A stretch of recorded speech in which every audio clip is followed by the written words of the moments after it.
In August 1942, on a lost island in the Pacific, Japanese soldiers who believed themselves invincible discovered something that froze their blood. A way of waging war they had never imagined. One that would change the course of the Second World War forever. On August 19, 1942, in the dense jungle near Taivu Point, Guadalcanal Island, 2nd Lieutenant Genjiro Imi, an officer of a Japanese anti-tank unit, wrote in his diary observations that captured the shock many Japanese soldiers felt when facing American forces.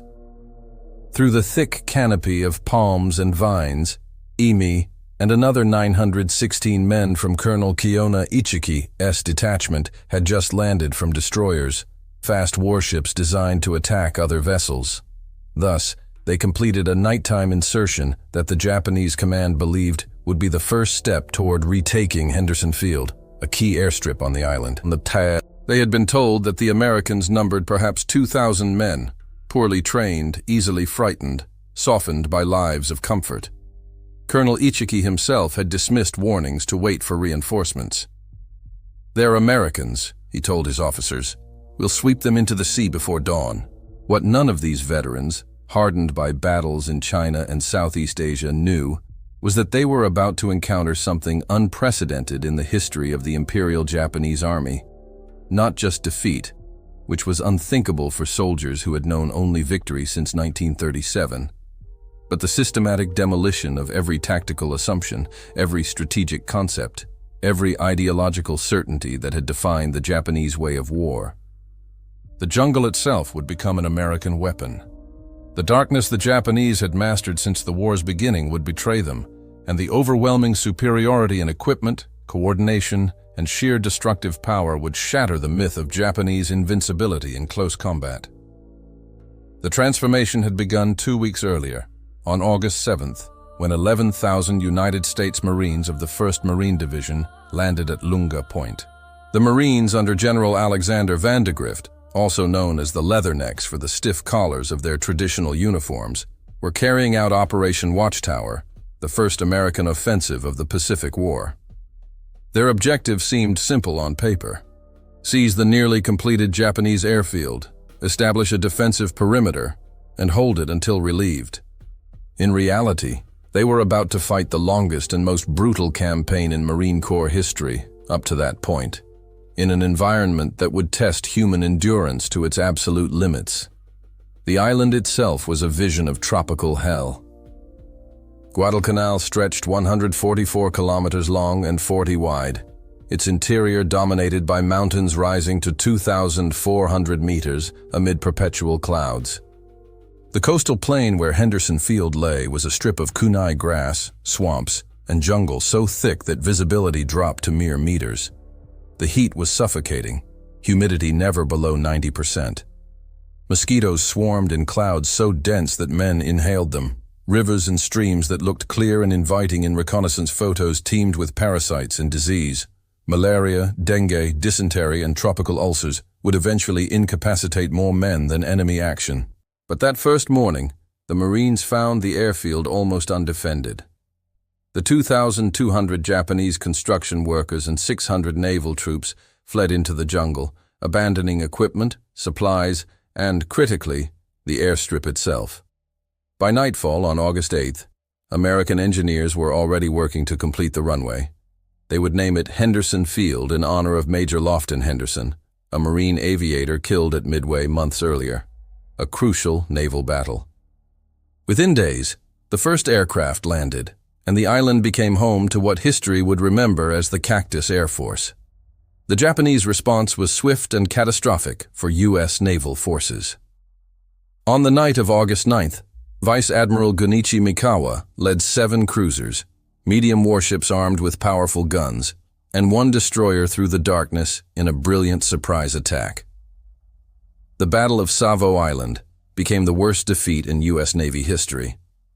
4 heavy cruisers, the USS Quincy, USS Vincennes, USS Astoria, and HMS Canberra, were sent to the bottom in less than an hour. More than 1,000 sailors died in the flaming waters. The surviving Allied naval forces withdrew, taking with them most of the supplies not yet unloaded. The Marines were left stranded, isolated, facing a reinforced enemy with barely half their equipment and food. What the Japanese High Command failed to grasp in those first days of August was that Henderson Field had become the key to everything. Control of the airfield meant control of the surrounding seas during daylight hours. Aircraft operating from Henderson could strike any Japanese ship within a radius of 200 miles. This simple fact would dictate the entire nature of the campaign.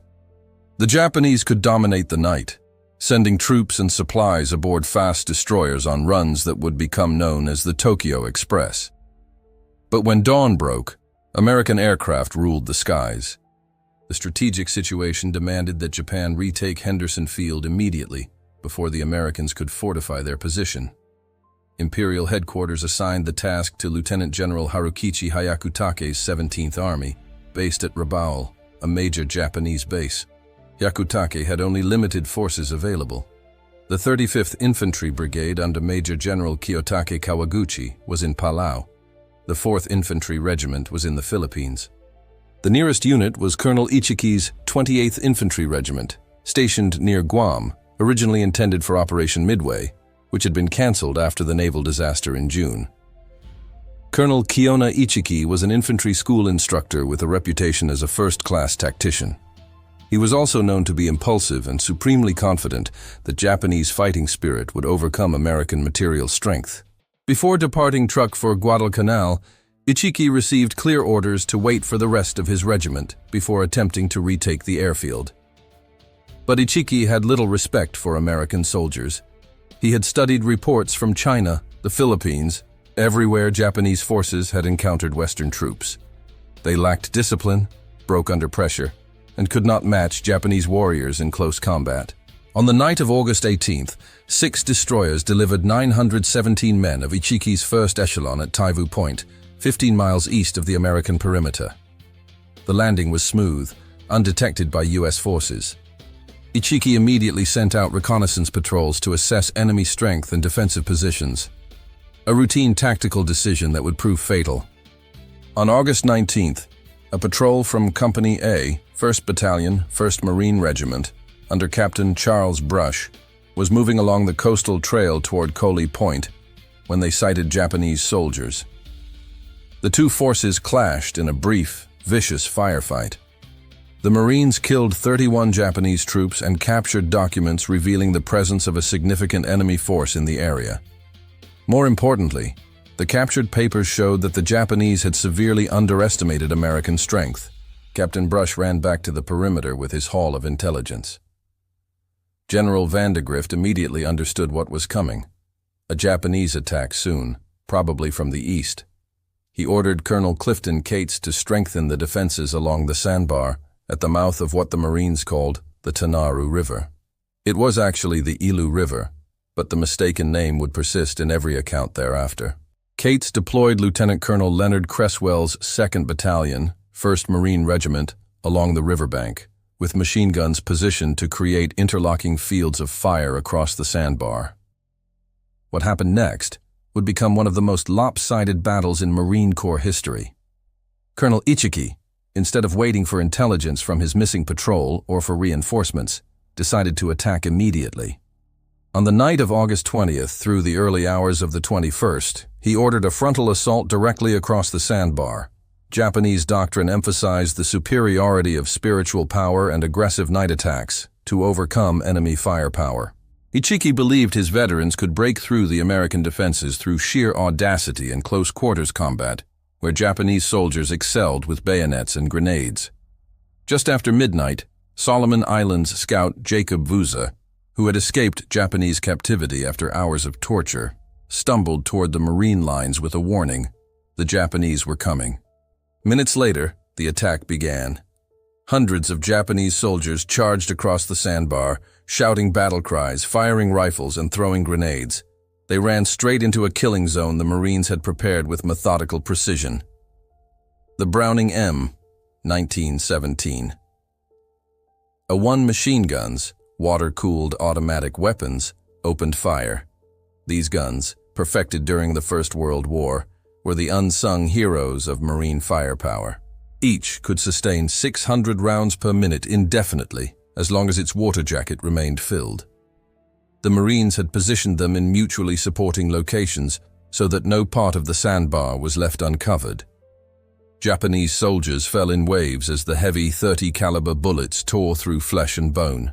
Those who managed to cross the sandbar met 37mm anti-tank guns loaded with canister rounds, essentially giant shotgun shells that turned men into shredded meat. The assault continued for hours. Wave after wave of Japanese soldiers charged into the machine gun fire. Some reached Marine positions and engaged in hand-to-hand combat. The Marines fought with rifles, knives, fists, anything available. But the defensive preparations held. The interlocking fields of fire prevented any Japanese breakthrough. As dawn approached, Colonel Ichiki's attack had completely stalled. More than 800 of his men lay dead or dying on the sandbar and in the shallow waters. Dawn brought no relief for the surviving Japanese. General Vandegrift ordered a counterattack using elements of the 1st Battalion, 1st Marine Regiment. 5M3. Stuart light tanks, armored vehicles armed with cannons and machine guns, crossed the sandbar and began systematically hunting down Japanese soldiers who had taken refuge among the coconut trees. War correspondent Richard Tregaskis, observing from a Marine position, described the scene. It was fascinating to watch them moving among the trees, pivoting, turning, spitting sheets of yellow flame. We hadn't realized there were so many Japanese in the woods. Group after group was flushed out and cut down by the tank's canister fire. By noon on August 21st, the Battle of the Tenaru was over. Of the 917 Japanese soldiers who had landed at Taivu Point, about 800 were dead. Around 128 survivors, mostly support troops who had remained near the landing site, melted into the jungle. They would send a radio message to 17th Army headquarters reporting the disaster. Among the dead was Colonel Ichiki himself, though accounts differ as to how he died. The official Japanese version claimed he burned his regimental colors and committed ritual suicide. Some witnesses insisted he died leading a final charge. Marine casualties were roughly 40 killed and wounded. The psychological impact on surviving Japanese soldiers was devastating. Captured documents and post-war accounts revealed the shock of learning that an entire regiment had been annihilated in a single night. The Americans had not fought as Japanese doctrine predicted. They had not panicked under night attack. They had not broken when charged by screaming warriors. Instead, they had waited in prepared positions, allowed the Japanese to enter the killing zones, and systematically destroyed them with concentrated fire. The most devastating revelation came from examining captured equipment and assessing the battlefield. The Americans possessed a level of material wealth that Japanese intelligence had completely failed to grasp. The Browning machine guns never jammed, never overheated beyond their design limits, and never failed due to poor maintenance or lack of spare parts. Every Marine seemed to carry more ammunition than an entire Japanese squad. The artillery support available to the Marines exceeded anything the Japanese could field, and the coordination between infantry, artillery, and even naval gunfire from ships offshore represented an integrated system of destruction that Japanese forces had never encountered. In the days following the Tenaru disaster, more Japanese forces were already on their way to Guadalcanal. Admiral Isoroku Yamamoto organized a massive naval operation to support the next attempt to retake Henderson Field. 3 slow transport ships left Truk on August 16th, carrying the remaining 1,400 soldiers of Ichiki's regiment plus 500 naval Marines. After the naval battle of the Eastern Solomons inflicted heavy damage on one of the transports, Japanese command decided to abandon the slow transport ships altogether. Instead, they would use destroyers for what became known as the Tokyo Express runs. Between August 29th and September 4th, several destroyers and light cruisers delivered nearly 5,000 troops of Major General Kawaguchi, S-35th Infantry Brigade, to Taivu Point. The Tokyo Express worked brilliantly as a method of moving men. The destroyers could make the round trip from the Shortland Islands to Guadalcanal in a single night, minimizing exposure to American air attack. But the method had a critical weakness. Heavy equipment could not be transported this way. Artillery pieces, tanks, trucks, and, most importantly, adequate food and ammunition had to be left behind. This logistical reality would ultimately doom every Japanese offensive on Guadalcanal. Soldiers arrived with only what they could carry, relying on local foraging and whatever supplies could be slipped through American lines. As the campaign dragged on, Japanese troops would find themselves fighting not only against American firepower, but against starvation itself. General Kawaguchi set September 12th as the date for his assault on Henderson Field. His plan called for a three-pronged attack. One force would strike from the west along the coastal area.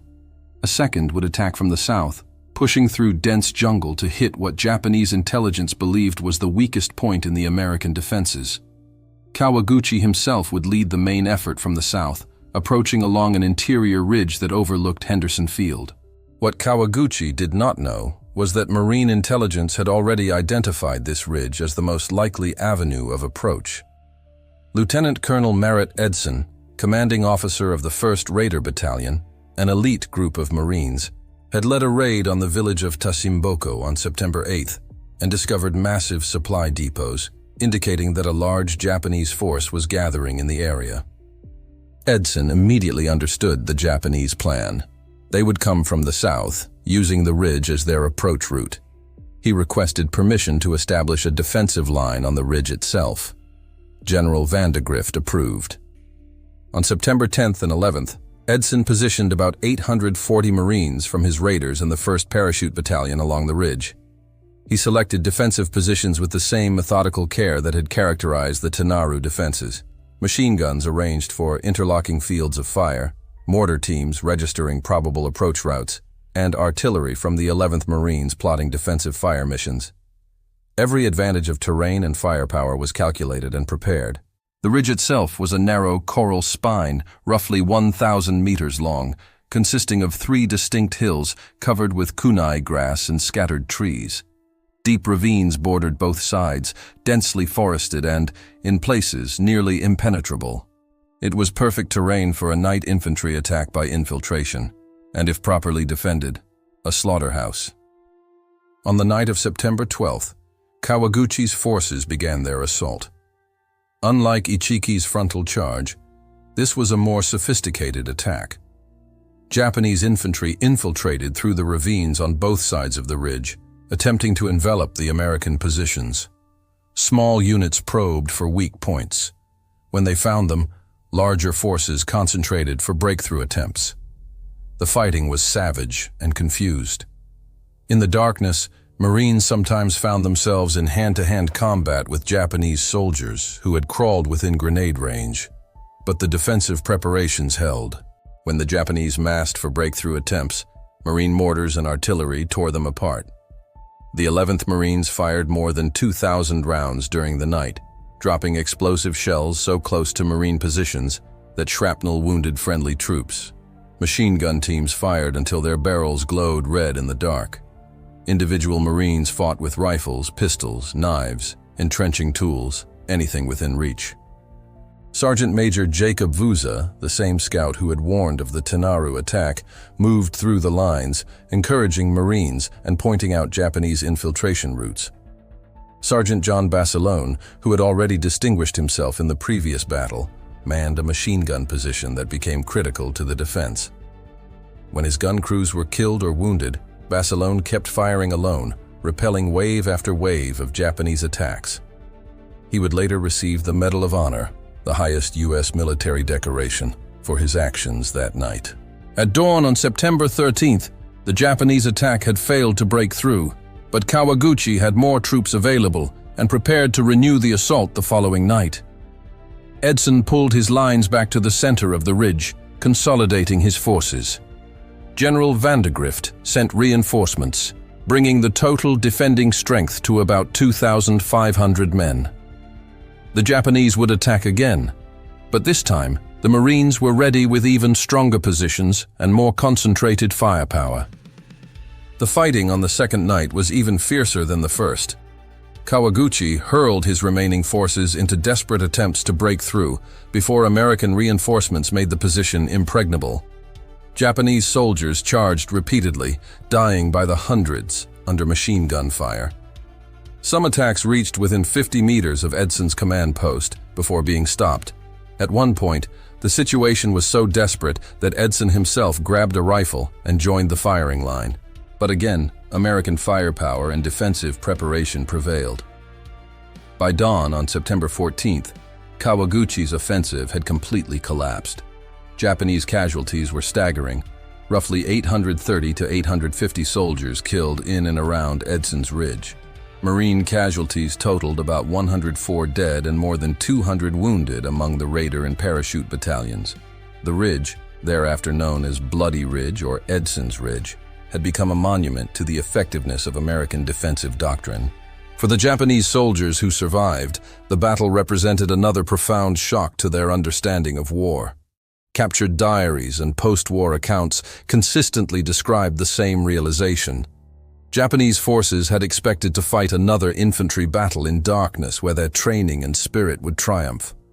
Instead, they found artillery, machine guns, and mortars, all concentrated with precision they could not match. The American commanders had known the Japanese were coming, prepared killing zones, waited for them to enter, and then destroyed them with coordinated supporting fire. The battles at the Tenaru and Bloody Ridge established patterns that would repeat throughout the Guadalcanal campaign. Japanese forces would launch attacks driven by courage, night tactics, and close combat experience. American forces would respond with overwhelming firepower, coordinated combined arms operations, and carefully prepared defensive positions that maximized their advantages. The outcome was predictable. Japanese losses would be catastrophic. American losses, though significant, would remain sustainable. But numbers alone cannot capture the horror of jungle warfare on Guadalcanal. The environment itself became a weapon that killed indiscriminately. Malaria infected nearly every man who spent more than a few weeks on the island. By December 1942, the 1st Marine Division would report more than 8,000 cases of malaria. Tropical diseases incapacitated roughly 2/3 of the division. Dysentery, a severe intestinal illness, was universal. Men suffered from fungal infections that ate away at their skin. Jungle rot caused open wounds that never healed in the humid heat. Untreated dental problems led to abscessed teeth and systemic infections. The Japanese suffered even worse. Their supply situation meant inadequate food from the beginning. Soldiers were supposed to receive field rations, but the Tokyo Express rarely delivered enough. Men survived on whatever they could forage, supplemented by occasional deliveries of rice that had to be stretched impossibly thin. Starvation became a constant companion. Medical supplies were almost non-existent. Quinine for malaria prevention ran out quickly and was never adequately replaced. Wounded soldiers often died of infections that would have been easily treatable with proper medicine. Japanese documents captured later in the campaign painted a horrifying picture of conditions. A report from a medical officer in late October noted that more than 60% of 17th Army forces on Guadalcanal were incapacitated by disease or malnutrition. Combat effectiveness had fallen to perhaps 30% of authorized strength. Soldiers were dying at a rate of 50 per day, most from starvation and disease rather than combat wounds. American supply ships, protected by aircraft from Henderson Field during daylight hours, regularly delivered food, ammunition, medical supplies, and replacement equipment. Shortages occurred, particularly in August and early September, when naval defeats temporarily left the Marines isolated. But these were temporary. By October, the flow of supplies had become reliable. Marines ate canned rations that, while unappetizing, provided adequate calories and nutrition. Ammunition was plentiful enough that machine gunners could fire until their barrels wore out, then request replacements. Medical care included field hospitals with surgical capability, plasma for blood transfusions, sulfa drugs for infection, and eventual evacuation of serious cases to rear area hospitals. Japanese logistics consisted of whatever could be carried on the decks of destroyers or slipped through American lines. Soldiers learned to make a single ball of rice last an entire day. Ammunition was conserved to the point where orders often restricted firing to only when absolutely necessary. Medical care meant a bandage if you were lucky, amputation without anesthesia if you weren't, or death if your wound became infected. Severely wounded soldiers were often given grenades and left behind to commit suicide rather than burden their units or risk capture. By late October, the Japanese mounted their largest offensive of the campaign. General Hyakutake himself came to Guadalcanal to personally command the operation. He brought elements of the 2nd Division, including veteran troops from China. The plan called for coordinated attacks from multiple directions, with the main effort coming from the south through dense jungle, similar to the Bloody Ridge approach. This time, however, the Japanese forces had more men, better coordination, and artillery support that had finally been delivered via destroyers. The offensive began on October 23rd with a preliminary attack from the west.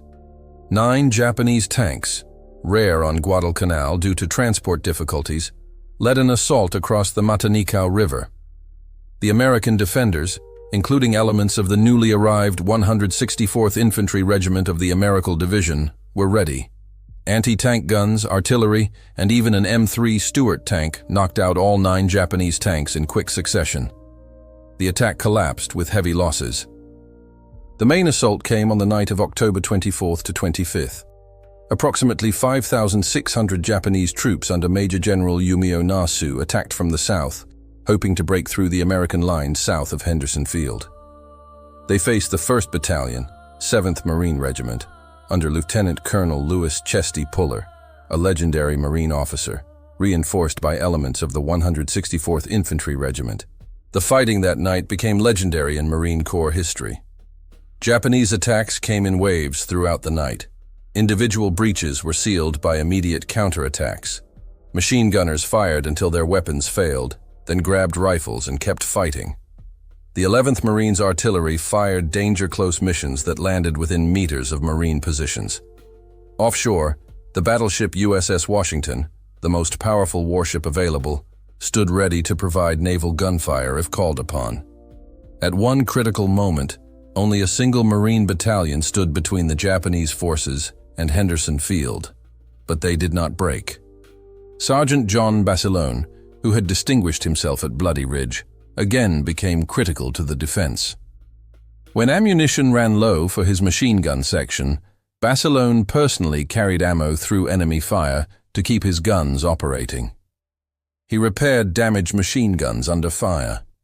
When one gun position was overrun, he grabbed a .45 caliber pistol and led a counterattack that restored the line. By dawn on October 25th, the Japanese offensive had failed. General Nasu was dead, killed by machine gun fire during one of the night attacks. More than 2,000 Japanese soldiers were killed in the attempt to break through. American casualties numbered several hundred dead and wounded, severe but sustainable. October 1942 also saw major naval battles that decisively shifted the balance of power around Guadalcanal. The Naval Battle of Guadalcanal, fought over 4 days from November 12th to 15th, featured some of the most intense surface combat in naval history. In a chaotic night engagement on November 13th, American cruisers and destroyers confronted a Japanese bombardment force that included the battleships Hiei and Kirishima, massive warships with enormous guns. Rear Admiral Daniel Callahan and Rear Admiral Norman Scott, the only 2 U.S. flag officers killed in surface engagements of the Second World War, died in the fighting. The Americans lost 2 light cruisers and 4 destroyers, with 3 more destroyers damaged. But the Japanese lost the battleship Hiei, crippled in the night action and sunk by aircraft the following day. More importantly, the bombardment mission failed. Henderson Field remained operational. On the night of November 14th to 15th, the battleship Kirishima attempted another bombardment, but was intercepted by the USS Washington and USS South Dakota. In a devastating display of U.S. radar-directed gunnery, the Washington landed 9 16-inch shells on the Kirishima at ranges where Japanese lookouts could barely see their target. The Kirishima sank with great loss of life. Perhaps more significantly, American aircraft and surface ships destroyed a Japanese convoy attempting to land the 38th Division with heavy equipment. Of 11 transport ships, only 4 reached Guadalcanal, and these were destroyed by aircraft and artillery before they could fully unload. Japanese losses from the convoy exceeded 5,000 men. This was the last serious attempt to reinforce Guadalcanal with a properly equipped large ground force. For the Japanese troops already on the island, November marked the beginning of the end. They had expected reinforcement and resupply. Instead, they learned that the naval battles had failed, the convoys had been destroyed, and no further help was coming. Rations were cut again. Men already starving were ordered to survive on even less. Medical supplies that had been critically scarce became non-existent. The sick and wounded filled makeshift field hospitals where doctors could do nothing but watch men die. Captured Japanese diaries from this period painted a picture of slow collapse. Entries described rice rations reduced to a single ball per day, disease spreading everywhere, bodies burned when soldiers still had the strength, the realization that no more supplies would come, men eating grass and bark, deaths from poisonous plants, and the physical decay of soldiers into desperate, starving shadows. December brought the final reckoning. Japanese command at Rabaul made the decision to evacuate Guadalcanal. They could not publicly admit defeat, but privately they acknowledged that continuing the operation meant total destruction of the 17th Army. Approximately 11,000 Japanese soldiers remained on the island, down from a peak strength of 36,000. Of those 11,000, perhaps 7,000 were fit to walk. The rest were sick, wounded, or so weakened by starvation that they could barely crawl. The evacuation, designated Operation K, would become one of Japan's most successful operations of the entire war. Using destroyer runs similar to the Tokyo Express, Japanese naval forces extracted 10,652 men over 3 nights in early February 1943. It was a remarkable achievement under dire circumstances, but it could not disguise the magnitude of the defeat. Japanese forces on Guadalcanal reached a peak strength of about 36,000 men. Of these, approximately 25 to 30,000 died, around 14,800 killed in action, and 10 to 15,000 from disease and starvation. American losses were also severe but sustainable. The Marines and Army units that fought on Guadalcanal lost roughly 1,600 killed in action, 4,200 wounded, and several thousand more temporarily incapacitated by tropical disease. But American industry and manpower could replace these losses. New divisions were already training. Ships and aircraft were being produced faster than they could be lost. Strategic initiative had permanently shifted. The psychological impact of Guadalcanal on Japanese military thinking cannot be overstated. For the first time, Japanese forces had been defeated in sustained ground combat. Every offensive had failed. Every attempt to apply traditional Japanese tactical doctrine had resulted in catastrophic casualties. The realization that American forces were not only materially superior, but also tactically competent, well-led, and capable of enduring terrible conditions, shattered pre-war assumptions. Japanese officers who survived Guadalcanal and later wrote memoirs or were interviewed after the war consistently emphasized several themes. First, they had completely underestimated American fighting qualities. Second, the disparity in equipment and supplies was far greater than intelligence had suggested. Third, Japanese logistics were fundamentally inadequate for sustained operations against an enemy that controlled both sea and air. Fourth, spiritual strength and tactical skill were insufficient against systemic disadvantages in firepower and resources. Post-war accounts from Japanese veterans revealed a consistent assessment. They had believed themselves to be superior warriors, trained harder, more accepting of death, masters of night fighting and close combat. But on Guadalcanal, they learned that war is decided by systems. The Americans had systems for everything. Systems for supply, for medical care, for artillery support, for air coordination. Every system worked. Japanese systems failed because they had never been properly built in the first place. Japanese veterans who survived the campaign and were later interviewed provided detailed accounts that contradicted official Japanese explanations for the defeat. They acknowledged that American forces fought magnificently at night when defending prepared positions. They admitted that Americans endured malaria, dysentery, and terrible conditions while maintaining combat effectiveness because logistics sustained them. They recognized that American firepower was overwhelming, coordinated, and precisely delivered. A single American battalion possessed more effective firepower than an entire Japanese regiment. The technical aspects of American superiority were significant. Japanese forces on Guadalcanal fought with Arisaka rifles, bolt-action weapons requiring manual cycling between shots. U.S. Marines initially carried Springfield M1903 rifles, also bolt-action, but these were increasingly supplemented by the semi-automatic M1 Garand as they became available. The Garand's 8-round capacity and semi-automatic operation provided major advantages in firefights. Machine guns told an even starker story. The American Browning M1917. A1 was water-cooled and could sustain fire indefinitely as long as water and ammunition were available. Japanese machine guns, mainly the Type 96 and Type 99, were lighter and more portable, but lacked sustained fire capability. In defensive positions, this difference was decisive. Artillery superiority was perhaps the most significant.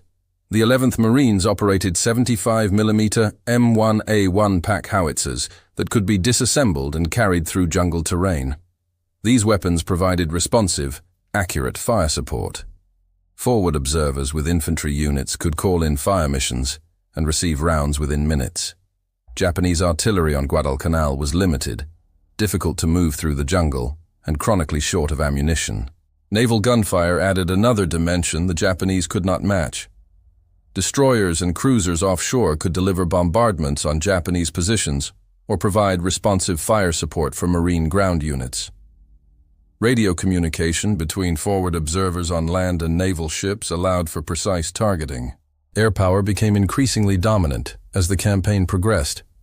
The Cactus Air Force, operating from Henderson Field under dreadful conditions, gradually established air superiority over Guadalcanal. Marine and Army Air Force pilots, flying F-4F Wildcats, P-39 Airacobras, and P-40 Warhawks, intercepted Japanese bombing raids. SBD Dauntless dive bombers struck Japanese positions, supply ships, and troop concentrations. Japanese air units from Rabaul had to fly at the extreme limits of their range, leaving them little time over target. The final American ground offensive in January 1943 demonstrated how completely the balance had shifted.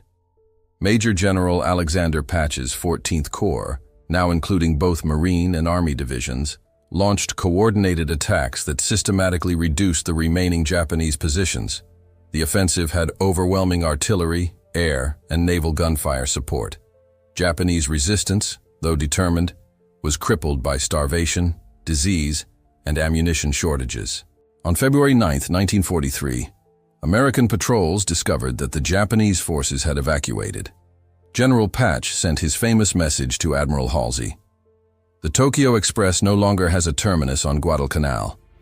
The campaign was over. 6 months of fighting had produced the first major American land victory against Japan. More importantly, it established patterns and revealed truths that would shape the rest of the Pacific War.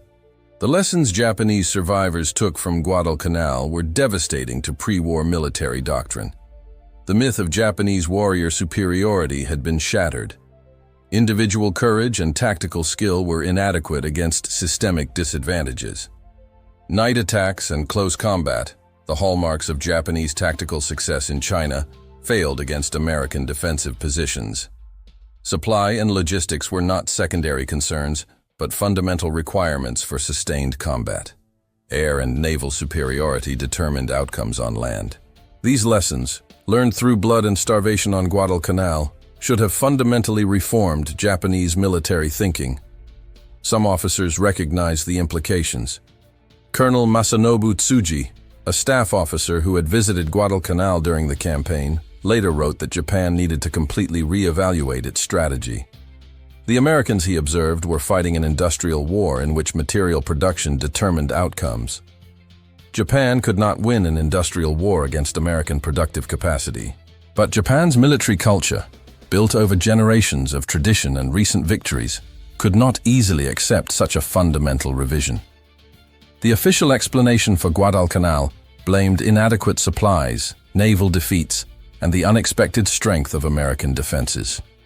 It did not acknowledge that Japanese tactical doctrine itself was flawed, that the entire conception of warfare which had served Japan well against China was obsolete against a modern industrial opponent. Those Japanese soldiers who survived Guadalcanal and were later captured or lived through the war became witnesses to a transformation they had never expected. They had entered the campaign as confident warriors of an invincible empire. They left as starving, disease-ridden survivors of a catastrophic defeat. Many later described Guadalcanal as the moment they first understood that Japan would lose the war. Post-war testimonies from Japanese veterans captured this psychological transformation. They acknowledged learning truths their leaders had concealed. The Americans were not weak, but overwhelmingly strong, not only in weapons, but in organization, logistics, leadership, and the ability to sustain combat operations. Japanese forces had fought with courage and skill. It did not matter. The Americans fought with systems and resources the Japanese could not match. The American perspective on Guadalcanal emphasized different lessons. For the Marines and soldiers who fought there, the campaign proved that U.S. forces could match Japanese troops in the brutality of jungle combat. The mythology of Japanese invincibility was destroyed. American defensive doctrine worked. Combined arms coordination was effective. Individual American soldiers, properly trained and equipped, were more than capable of defeating Japanese forces. But Americans also learned respect for the Japanese as tough, determined, and skillful opponents who would fight to the death rather than surrender. The willingness of Japanese forces to keep attacking against hopeless odds, to endure starvation rather than surrender, to die rather than retreat, left a deep impression. The contrast between the two sides' attitudes toward surrender and prisoner welfare revealed fundamental cultural differences. U.S. forces made efforts to encourage Japanese surrender, dropping leaflets, broadcasting radio messages, and offering medical care and food to prisoners. These efforts met with little success. Of roughly 36,000 Japanese troops who served on Guadalcanal, fewer than 1,000 were captured alive, and most of those were too sick or wounded to resist. The strategic implications of Guadalcanal reached far beyond the island itself. Japan's failure to retake Henderson Field and the eventual evacuation demonstrated that the Japanese defensive perimeter could be penetrated. Allied strategy shifted from defensive operations to offensive campaigns. The industrial and material advantages possessed by the United States could be translated into military victory if applied systematically. For Japan, Guadalcanal marked the beginning of the end. The loss of experienced troops, pilots, and ships could not be replaced at anything approaching the rate at which the United States was producing new forces. The decision to evacuate quietly admitted that Japan could not sustain a war of attrition against American industrial power. Veterans of Guadalcanal on both sides carried their experiences for the rest of their lives. U.S. Marines and soldiers who survived the campaign became cadres for new units, passing on hard-won lessons about jungle warfare, defensive tactics, and combined arms coordination. The 1st Marine Division, withdrawn from Guadalcanal in December 1942, required months of rest and rehabilitation before returning to combat. The Japanese survivors faced an even darker future. Those evacuated during Operation K were dispersed into other units throughout the Pacific, carrying with them the psychological burden of defeat and the knowledge that American forces were far more formidable than pre-war propaganda had suggested. Many would die in later battles as Japan's strategic position continued to collapse. The island of Guadalcanal itself bore the scars of 6 months of intense fighting for decades afterward. Wrecked aircraft, destroyed vehicles, abandoned equipment, and unexploded ordnance littered the jungles and coastal areas. Henderson Field, expanded and improved during and after the campaign, served as a major Allied base for subsequent operations throughout the Solomons. For military historians and strategists, Guadalcanal provided case studies in amphibious operations, jungle warfare, logistics, air-ground coordination, and the integration of naval power with land operations. The campaign demonstrated that modern war required more than brave soldiers and tactical skill. It required industrial capacity, effective logistics, technological superiority, and the ability to sustain operations over extended periods. The human cost of Guadalcanal was staggering on both sides. More than 7,000 American and Japanese service members died in the naval battles around the island. On land, American casualties exceeded 7,000 killed, wounded, or missing. Japanese losses exceeded 30,000 from all causes. Thousands more on both sides suffered from diseases and conditions that would affect their health for the rest of their lives. Yet, in military terms, the strategic significance justified the terrible cost. Guadalcanal represented the turning point where Allied forces shifted from defense to offense in the Pacific. It proved that Japan could be defeated in ground combat and established patterns of air and naval superiority that would define the rest of the war. The story of Japanese troops encountering American jungle warfare on Guadalcanal is ultimately a story about the collision between two fundamentally different approaches to modern war. One side believed in the supremacy of warrior spirit, in courage overcoming material disadvantages, in tactics producing victory regardless of resources. The other believed in the systematic application of industrial power, in logistics and firepower as force multipliers, in combined arms coordination as the key to success. The jungles of Guadalcanal became the crucible where these opposing philosophies met. The outcome, though it took 6 months of brutal fighting to reach its inevitable conclusion, proved that concentrated fire support and logistics, when combined with competent tactics and determined soldiers, created a form of military power that Japanese forces simply could not match.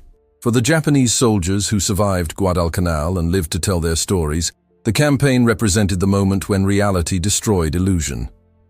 They learned that their training had been based on false assumptions, their tactics designed for a different kind of war, their logistics inadequate from the start, and their nation engaged in a conflict it could not win through military means alone. The Americans who fought on Guadalcanal learned different but equally important lessons. They discovered they could match Japanese soldiers in the brutality of combat. They proved that American industrial power could translate into military victory. They developed tactics and doctrine for jungle warfare that would serve them well in later campaigns. And they shattered the myth of Japanese invincibility, replacing it with a realistic respect for a tough, determined, but ultimately defeatable enemy. Guadalcanal was where Japanese troops felt awe, not for American soldiers as individual fighters, though they proved formidable, but for the systematic, overwhelming, relentless application of firepower and material resources that U.S. forces brought to every engagement. It was all born not of fear of death, which Japanese soldiers had been trained to accept, but of the realization that courage and sacrifice were meaningless against an enemy whose supplies never ran out, whose wounded were cared for, whose artillery never ceased firing, whose aircraft ruled the skies, and whose industrial base could replace losses faster than combat could inflict them. The transformation that began when Japanese forces first encountered American jungle warfare on Guadalcanal marked a fundamental shift in the Pacific War. From that point onward, Japanese forces would be on the defensive, fighting a losing battle against an enemy whose material advantages grew greater with each passing month. In the end, both sides learned to admire the courage of the other. The Americans recognized the unbreakable determination of soldiers who fought under impossible conditions, hungry, sick, yet never surrendering. The Japanese who survived developed a deep respect for an enemy who not only possessed greater resources, but used them with intelligence, discipline, and coordination they had never imagined possible. Though the war was brutal, the memories of veterans on both sides speak of a worthy foe, men doing their duty for their countries under terrible circumstances. And so Guadalcanal ended. 6 months that changed the war, but also taught that even in the most brutal conflict, respect between warriors can endure. For in the end, they were all simply men fighting for what they believed was right, though fate had placed them on opposite sides. But history would remember not only who won, but the price all paid for that victory.